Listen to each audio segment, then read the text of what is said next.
take the high road. There's never any traffic and the view is magnificent. Welcome to Agency for Change, a podcast from KidGlov that brings you the stories of change makers who are actively working to improve our communities. In every episode, we'll meet with people who are making a lasting impact in the places we call home.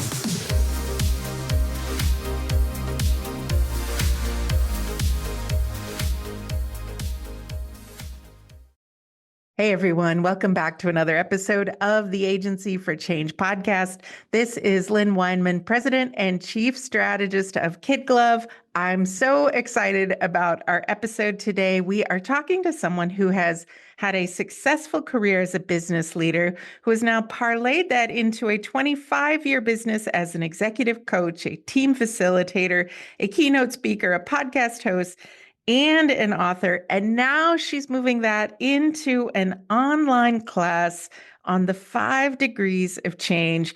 We're talking with Shannon Cassidy, and she is the founder and CEO of The Bridge in Between. We are going to talk today about being grounded in gratitude, about the importance of generosity in leadership, and about creating a culture of psychological safety. Shannon, welcome to the podcast. Oh, it's so great to be here with you, Lynn.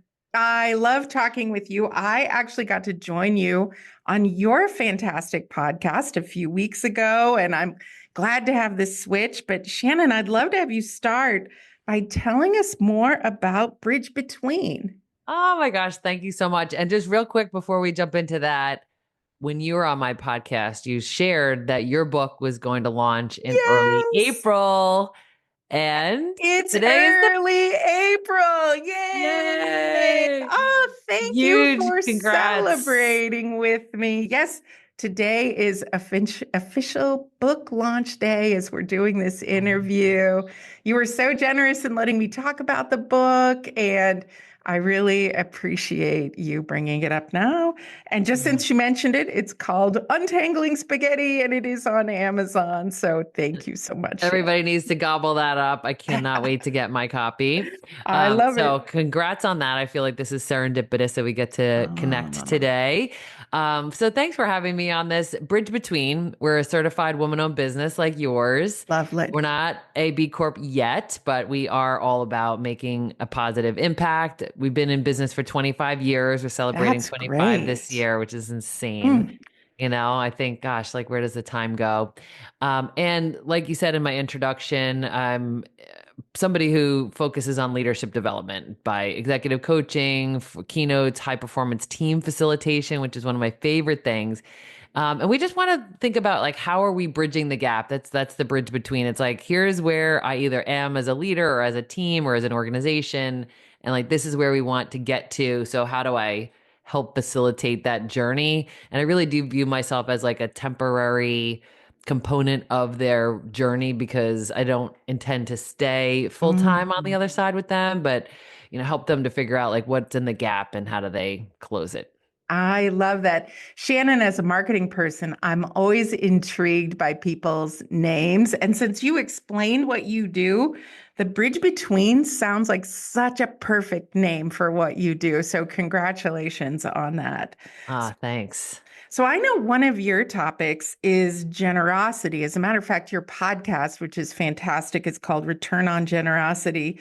I'm really curious on your perspective about that. Like, why is developing generous leaders so important in today's workplace? Yeah, well, I think the workplace has changed. People want more than a paycheck. They want purpose. I mean, nobody knows that more than you, right? People want purpose. They want trust, connection. They want to matter. They want to do something that matters. So generosity or generous leadership is when people are giving of their time, attention, their knowledge, opportunities, giving people forgiveness, exposure. So all the things, like, we specifically don't focus on financial reward, although that is an important component to people's employment. I don't think that's the thing that lights people up or makes them like give that discretionary time and attention. I think it's when they're in organizations that are generous to them, it creates this reciprocity or this interest in how am I making a contribution and paying it forward. So it's also not just a virtue. I think it's a Yeah. strategic advantage. I think you're so right, Shannon. I think that's why you and I hit it off right away, right? We've got this Me too. core belief in us, but you've had the bridge between for 25 years. I've been in business for a little bit longer than that, even, but I remember starting and thinking, I got to pay my dues, not ask any questions, put my head down, do the work. Like, the thought of looking for a generous or empathetic employer, a purpose-driven employer, like that didn't even cross my mind. But the world has changed. I know that, from the research, you and I both see that the today's workforce is picky. They are looking the best of the best. They are Mhm. looking for an employer whose purpose aligns with their purpose, whose value aligns with their value, who makes them feel great during the day while they're at work. And you've got to be seeing that too quite a bit. Oh, without a doubt. Yeah, and it's a choice, right? Yeah. We can choose to just be about the transactions and the sales and the execution. And we could also choose to create an environment where people belong and they can use their gifts and strengths and that they can grow and they Yeah. can contribute and collaborate and they can work through their issues together. Where there's psychological safety and people admit that they're wrong. I mean, though, like we all want to work in environments like that. So I think it's important for leaders to recognize that they play a significant role in creating that kind of a culture and that it matters and that it's not just nice. It is a Mhm. strategic advantage. And I think that's an important thing for people to remember. I love that. Could you talk to me a little bit more? I mean, you've touched on so many psychological safety, strategic advantage, but I'd love to go a little bit deeper, even in the benefits of practicing gratitude as a leader. Like, Mm. what are you really, really seeing for somebody who just like gets it and can make it happen? Yes. Thanks for that question. Gratitude and generosity are my two G's. Ah, I And I love do it. think that we have to be grounded in gratitude before we can Mm, be generous. I think gratitude is a, gateway, so to speak. It's fundamental. The image I have in my mind is of a tree. And mhm. so like the gratitude are the roots. It's like what keeps us like stable and focused. And why that's important is because it's a culture shifter, number one, but it reinforces what's working. Like, I think sometimes we're more programmed to look at what's not working and like Yeah. where the challenges are and what the gaps are and where my weaknesses are. But if we were focusing on like what's already working, how are we building emotional connection? How are we reducing burnout? I mean, like the Mm, benefits of gratitude are exponential. And one of them is the reduction of burnout. It gives people more psychological advantage, emotional, mental. So when people are showing appreciation at work, people feel valued, they feel seen, they recognize that what they're doing matters. And I also think it's important to be specific about what you're grateful for, oh, yeah. unlike saying like good job today, Lynn. Like that's better than not saying good job today, Lynn. But wouldn't it be better if I said, Lynn, when you asked that question, that really opened up the conversation and led us to the thing that we ended up getting to, and that wouldn't have happened had you not done that. Because then you're like, oh, you know what? I should speak up. My questions are valid. I made a difference. So I think that it helps people to create that environment of like the little things matter and like being appreciative is really important.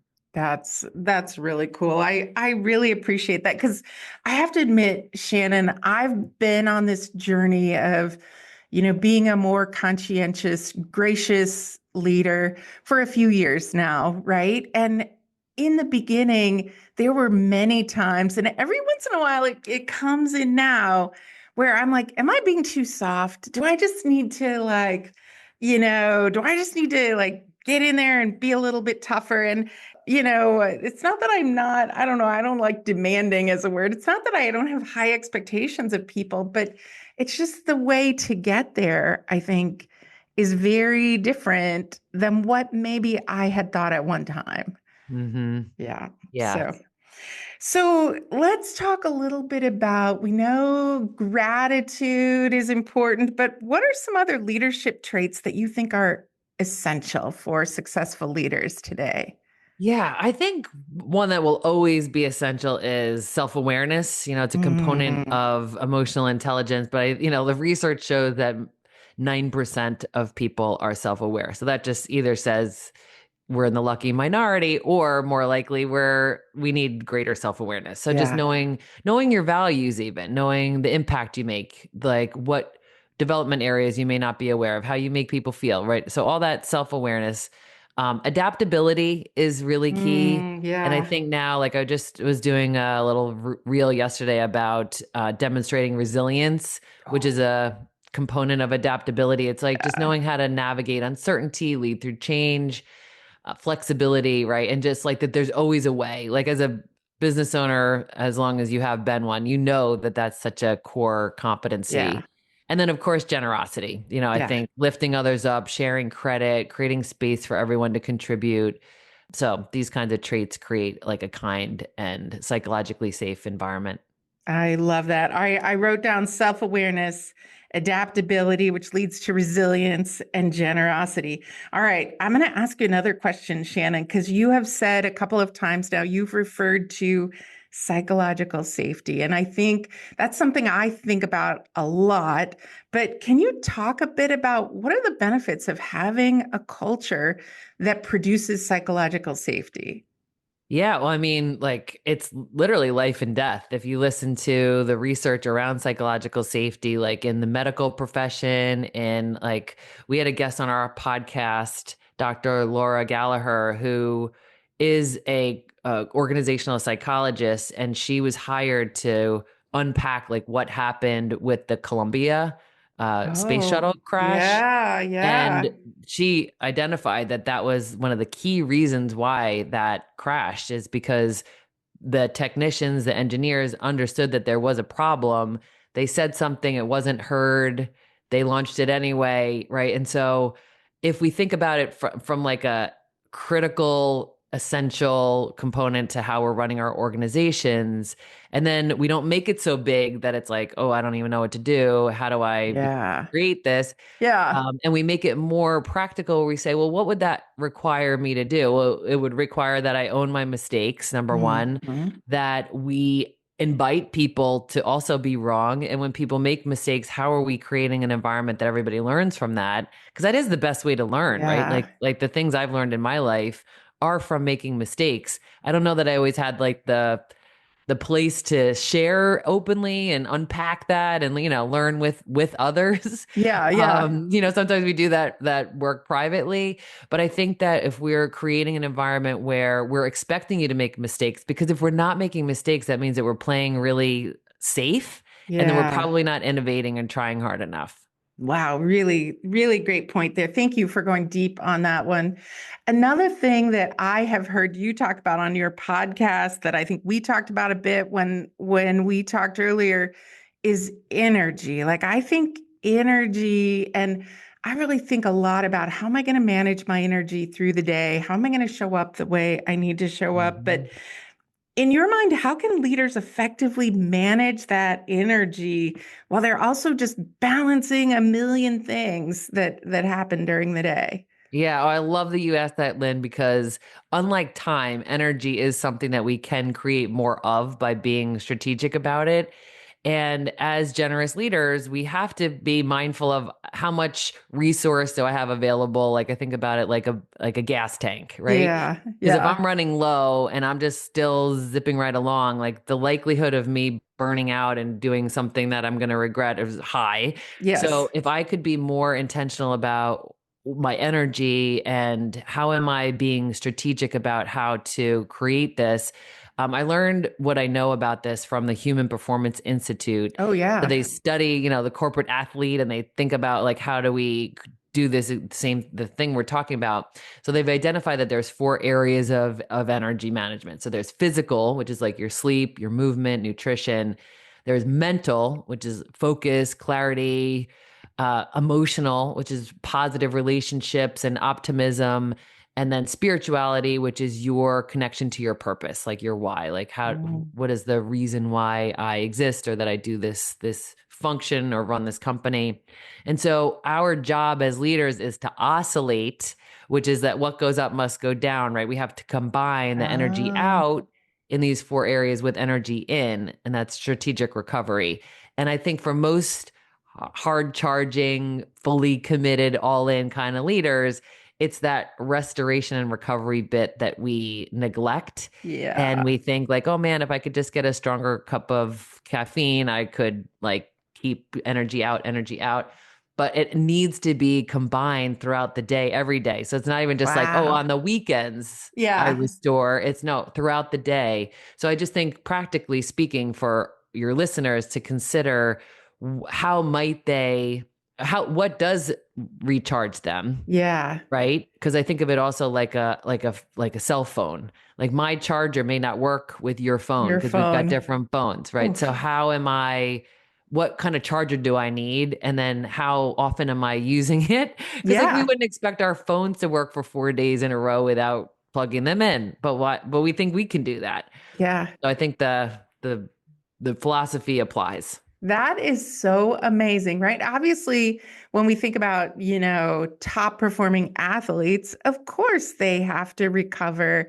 When you think about people who have run a marathon or, done a long bike ride or even an intense Peloton workout, right? Like that you need to recover. But of course, when you're doing something very intense that's work related, you'll have to recover too. Wow, you've just taught me something new. I feel like I'm getting a coaching session, Oh, Shannon. So good, thank you good. for that. But you're modeling it, Lynn, because like you launched your book today. That's a big Yes. deal. Yeah, And everybody's been all in on this book launch. And then you all have a retreat plan for tomorrow, that is right? true. So like, Yeah. I don't know if you did that intentionally for that reason, but it's like, yes, it's an opportunity for us to celebrate Yeah. and, do some planning, but like to recognize like, man, we just did this huge thing. So I Yeah. think for leaders to take a page out of that book and say, how can I be planful about this and not just Yeah. hope that I'm going to have like a little downtime because it's never going to happen. Yeah. How am I going to block and tackle that time and restore?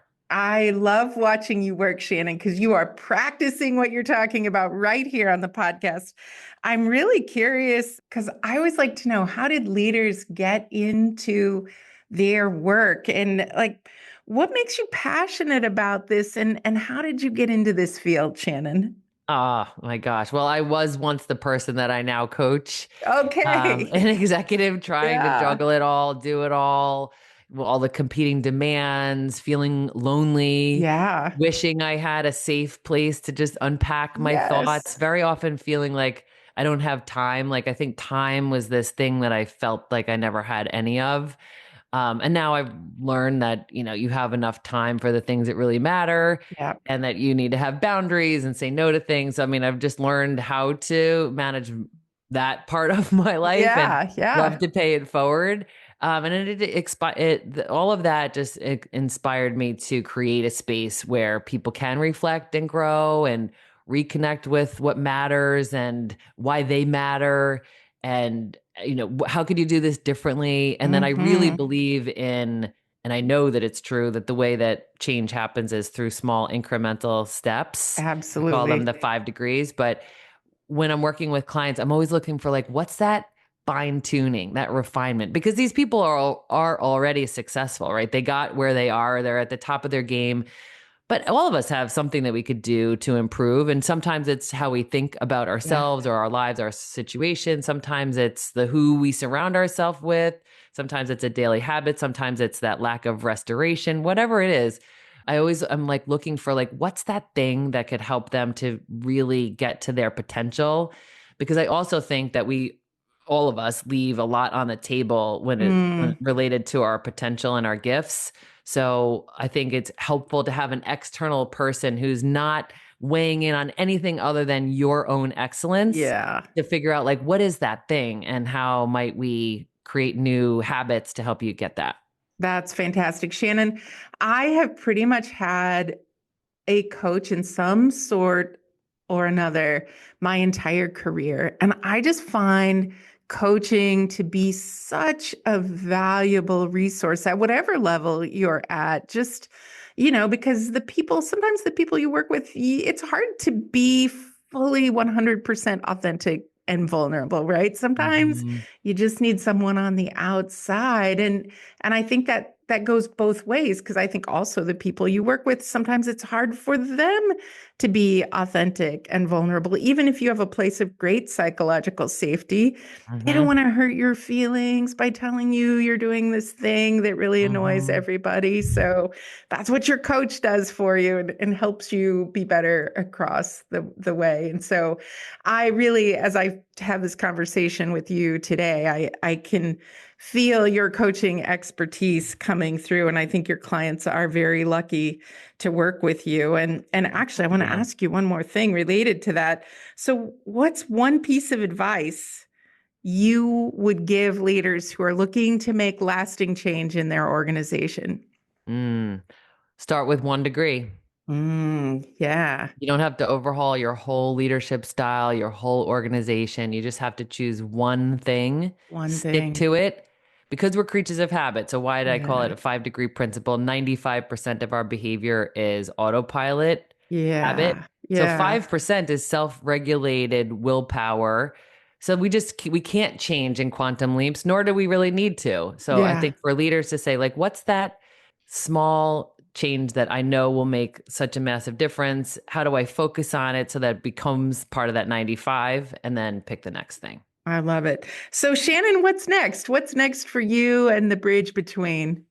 Well, we recently launched an online course. I've been wanting to do Ooh, this for years and I yeah. finally Tell did me it. Yeah. more. And it's Congratulations. Thank you. Thanks. It's so exciting. So it's called the 5 degrees of change, Mm, because I had that aha moment where I won't personally get to coach everyone that I want to yes. help, but how Yes. could I create a resource that anyone can access? And here it is. It's there. So it's a self-paced, it's 5 modules. There's three lessons in each. It's 15 different learning segments. And it's all about small, sustainable shifts that create lasting change. I did not realize that we were going to have the economic challenges that our Yeah. country is currently facing.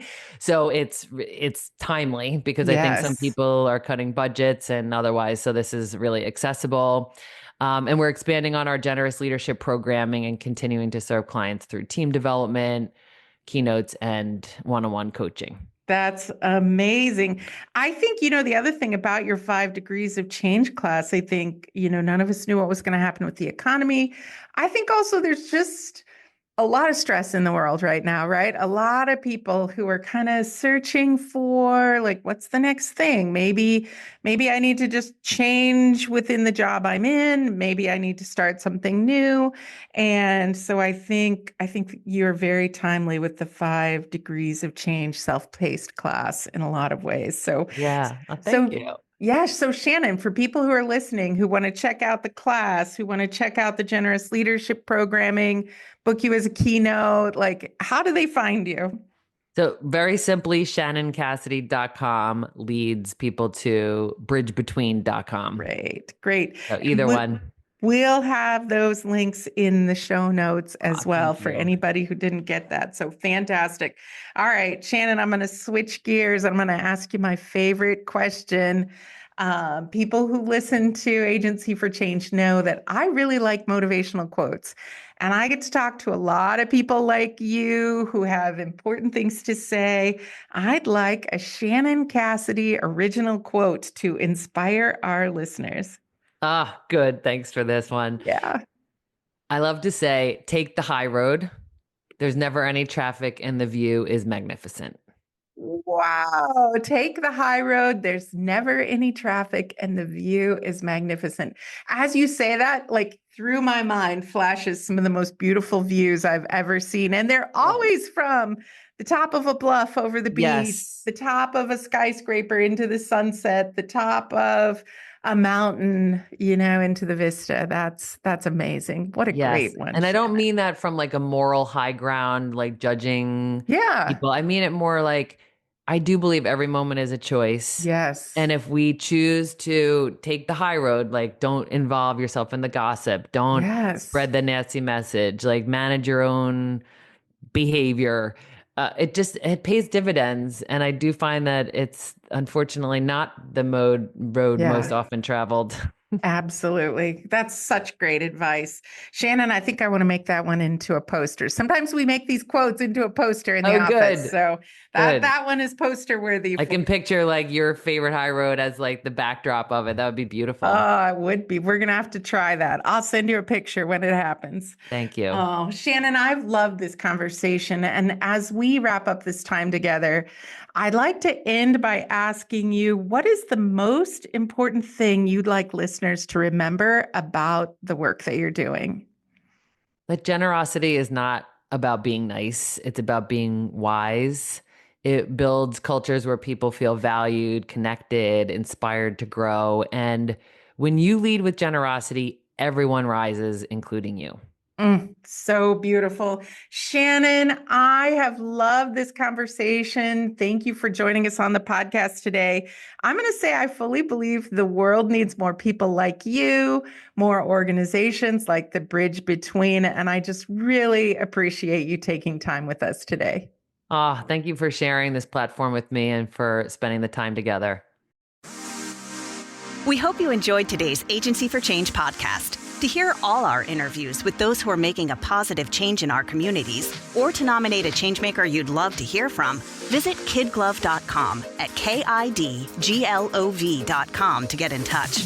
As always, if you like what you've heard today, be sure to rate, review, subscribe, and share.